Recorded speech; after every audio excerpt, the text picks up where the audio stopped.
مقومين الليل على النهار تذكرة لأولي القلوب والأبصار وتبصرة لذوي الألباب والاعتبار.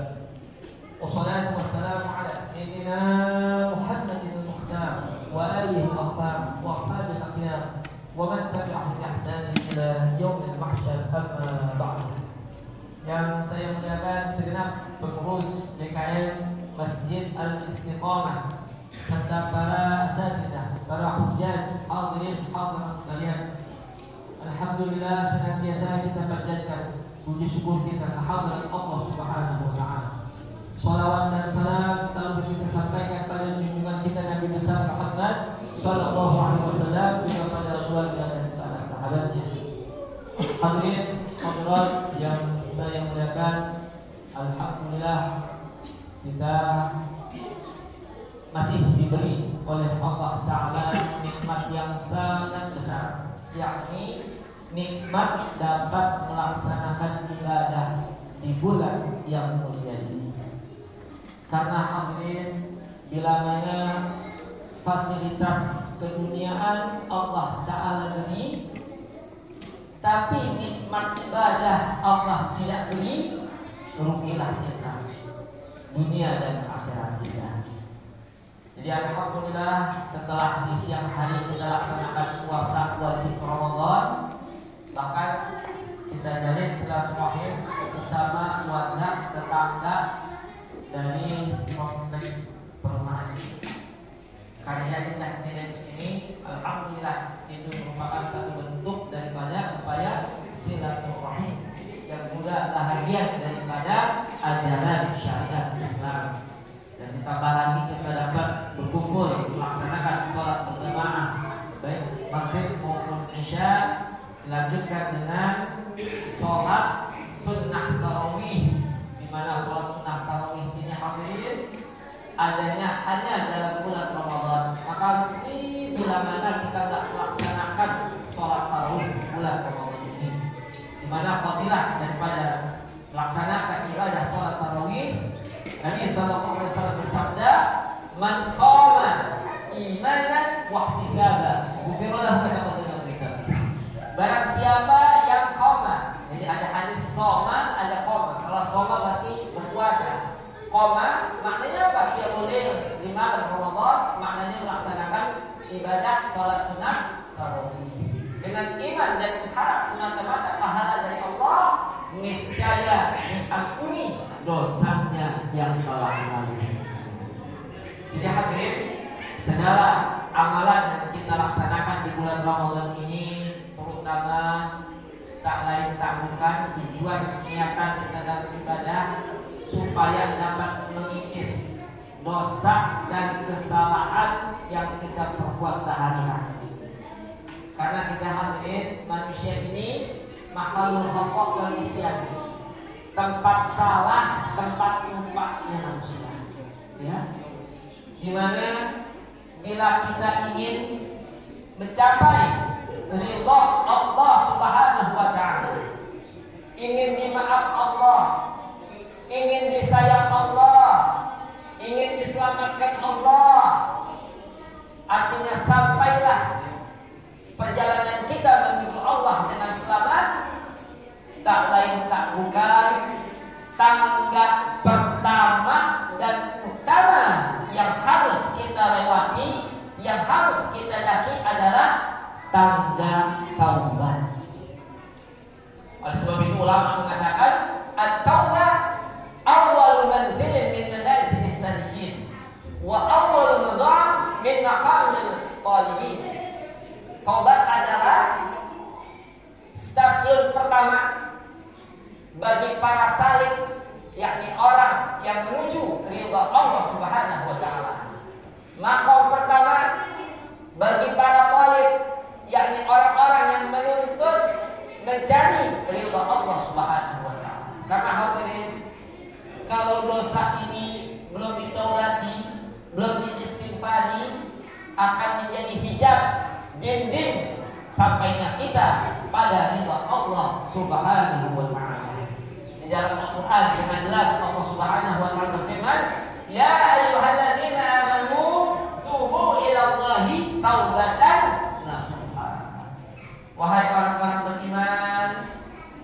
Bertaubatlah kepada Allah dengan taubat yang semurni-murninya, taubat yang betul-betul keluar dari hati sanubari kita, yang betul kita insyafi, kita sesali. Karena hadirin, Al-Imam Muhyiddin Yahya bin Syarafuddin An-Nawawi, ulama besar Ahlussunnah wal Jamaah yang hidup pada abad ke-7 Hijriah, yakni pengarang Arba'in Nawawi, kemudian Riyadhus Shalihin dan kitab-kitab besar lainnya. Beliau ada memberikan rincian tentang rukun tobat dalam kitab Riyadhus Shalihin. Rukun tobat itu ada 3. Yang pertama yakni menyesal. Jadi orang yang belum menyesal atau tidak menyesal atas dosa dan kesalahan belum dianggap bertobat. Tentu belum dimaafkan dia punya kesalahan. Ya Allah. Sebab kata Nabi, sabda Nabi, at-taubah an-nadam. Taubat itu penyesalan. Yang kedua yakni berhenti dari dosa yang dilakukan. Artinya diantaranya hadirin, kita ganti teman-teman yang mengajak kepada keburukan dengan teman-teman yang mengajak kepada kesolehan. Kita ganti perbuatan buruk dengan kebaikan. Kita ganti segala yang tidak diridhai Allah dengan segala yang akan mendatangkan ridha Allah. Bukti daripada berhentinya kita daripada dosa. Yang ketiga terakhir yakni bertekad, berazam untuk tidak kembali kepada kemaksiatan tersebut. Selesai rukun tobat. Adapun bila berkenaan dengan manusia, dengan hak Adam, maka hadirin harus diselesaikan. Kita datang kepada orang yang bersangkutan, kita mohon maaf, minta maaf, istighraq, minta dihalalkan. Insya Allah hapuslah kesalahan kita di sisi Allah dan di sisi manusia. Untuk itu hadirin sekalian, pentinglah kita pahami hal ini, karena pintu taubat tidak pernah tertutup, selalu terbuka.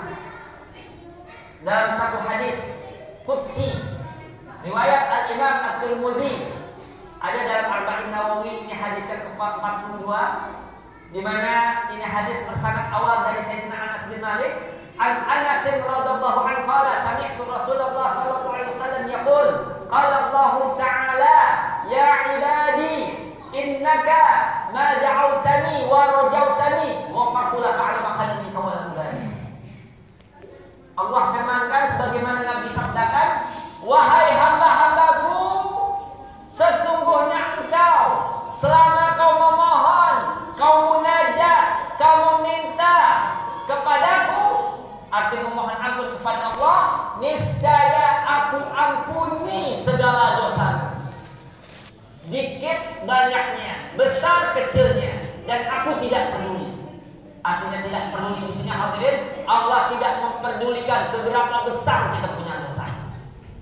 Ya ibadi, lau baghat dhunubuka 'ala as-sama' thumma astaghfartani ghafartu laka.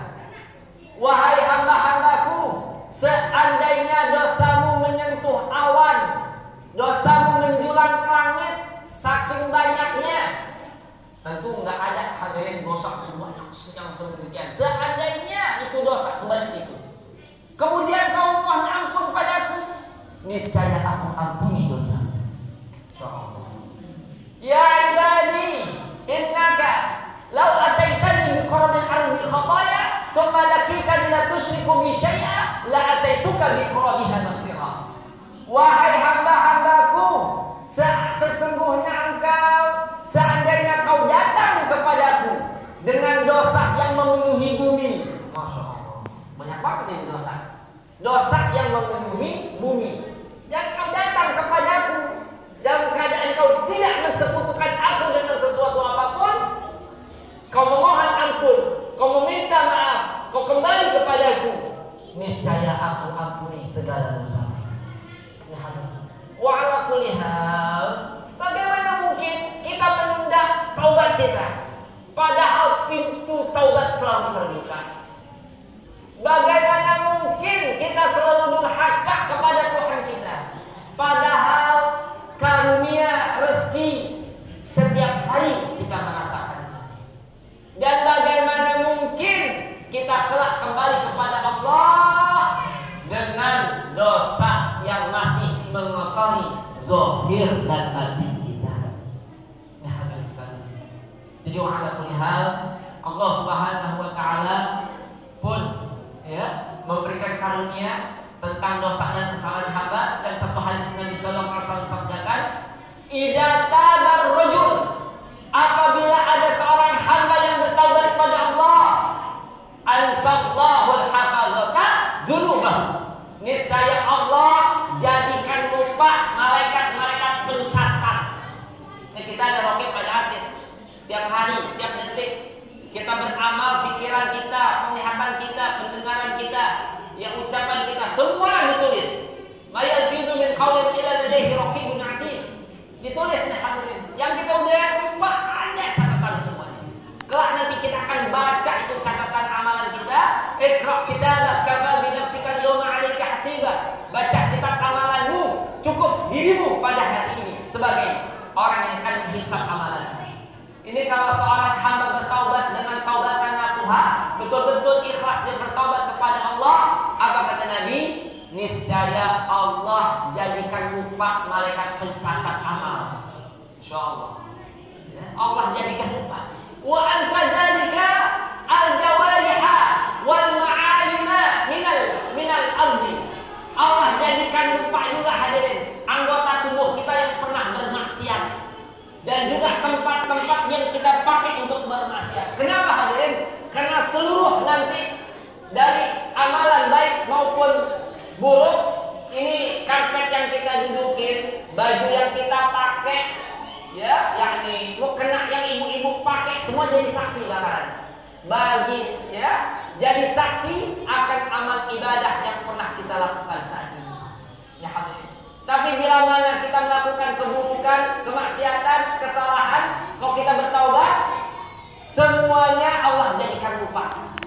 Karena hadirin ketika itu dalam surah Yasin Allah firmankan, "Al-yawma nakhtimu 'ala afwahihim wa tukallimuna aydihim wa tashhadu arjuluhum bima kanu yaksibun." Pada hari itu kami tutup mulut mereka, berbicara kepada kami tangan mereka, menjadi saksi kaki mereka segala dengan segala apa yang pernah mereka lakukan. Ya Allah jadikan lupa. Ketika kita lihat kitab amalan kita, udah nggak ada lagi dosa karena taubatan nasuha yang kita lakukan. Ini hadirin, luasnya karunia Allah. Sebesar apapun dosa, kasih sayang Allah, ampunan Allah lebih luas lagi. Maka hadirin mari, yakni dosa zahir maupun batin, penting untuk kita taubati. Bacalah istighfar. Jangan sampai berat ini lisan kita mengucapkan astagfirullahaladzim. Demikian hadis. Ya, istighfar. Boleh jadi ada perbuatan dosa yang tidak kita sadari. Nah, kenapa demikian? Karena yang kita anggap dosa biasanya yang zahir, padahal yang batin pun dosa. Yakni dalam surah Al-An'am ayat ke-151 Allah Ta'ala berfirman, "Wala taqrabul fawahisha ma dhahara minha wa ma batan." Jangan kalian mendekati perbuatan keji, baik yang nampak maupun yang tersembunyi. Apa dosa yang tersembunyi? Sombong, dengki, ya, riya. Jadi sombong, ya, kita keluar dari masjid, kita keluar dari majelis, kita keluar dari tempat-tempat kebaikan, kita lihat orang semuanya kecil, tukang maksiat kan? Ini orang, kayaknya di sini yang paling soleh saya doang. Masya Allah. Akhirnya keluar mereka bersyukur pada Allah. Kesombongan ini dosanya. Kita lupa bahwa kekuatan untuk melakukan amalan Allah pula yang memberi. Jadi bagaimana seharusnya keluar dari masjid? Ya Allah, berikanlah hidayah, berikanlah kekuatan kepada saudaraku yang belum sampai saat ini melaksanakan ibadah padamu ya Allah.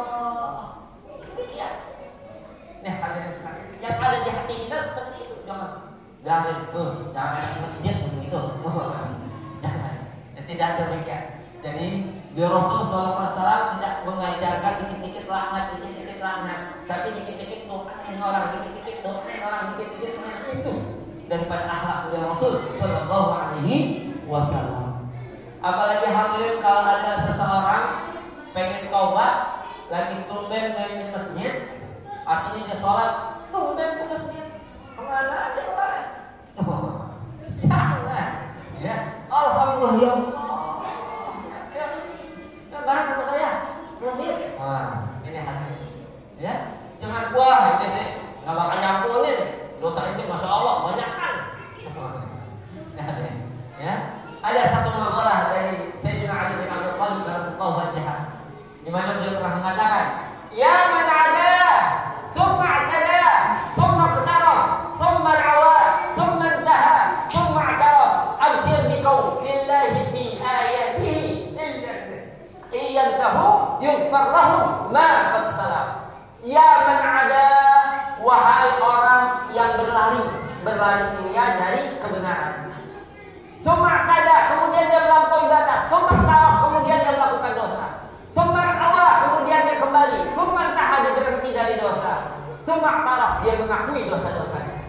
Ini orang yang kembali seperti ini, hadirin, apa kata Sayyidina Ali? Abshir bi qaulillahi fi ayati. Berikan kabar gembira kepada orang tersebut akan firman Allah yang berbunyi, iyantahu yughfar lahum ma qad salaf. Jika mereka berhenti dari dosa-dosanya, kesalahan mereka, niscaya Allah ampuni dosanya yang telah lalu. Insyaallah. Itulah hadirin. Kita berharap, ya, semoga Allah Subhanahu wa taala menuntun usia kita semua dalam husnul khotimah. Kita pegang betul-betul, ingati betul-betul, yakni firman Allah berikut ini, di mana Allah Taala firmankan, "Qul ya ibadiyalladzina asrafu ala anfusihim." Katakanlah wahai Nabi, wahai hamba-hambaku yang telah melampaui batas, la taqnatu min rahmatillah. Jangan kalian berputus asa dari rahmat Allah. Jangan berputus asa dari rahmat Allah. Innallaha yaghfiru dzunuba jami'a. Sesungguhnya Allah lah yang mengampuni semua dosa. Innahu huwal ghafurur rahim. Sesungguhnya Allah Maha Pengampun lagi Maha Penyayang.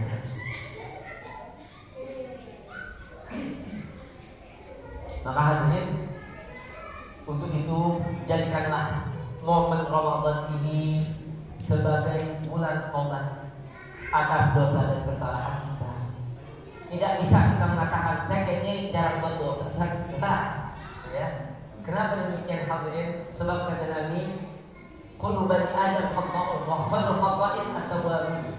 Tiap manusia ada punya salah, punya dosa. Dan sebaik-baik orang yang bersalah, yang berdosa, sebaik-baik mereka adalah yang bertaubat. Karena kecuali Nabi, kecuali para Rasul, mereka maksud terpelihara dari dosa dan kesalahan. Semoga Allah jauhkan kita dan dosa kesalahan kita sebagaimana Allah Ta'ala jauhkan timur dan barat sejauh-jauhnya. Semoga selepas Ramadan kita tetap istiqomah dalam melaksanakan amalan saleh, dapat berjamaah di masjid, dapat bersilaturahim terus, menjaga hubungan baik sesama kita, dan kita dapat beribadah bersama-sama menghadap Allah, ibadah pada Allah. Fa insyaallah inilah satu keberkahan dunia dan akhirat yang Allah Ta'ala berikan, dan dengannya akan menjadi sabab selamatnya kita di dunia dan di akhirat. Wassalamualaikum warahmatullahi wabarakatuh.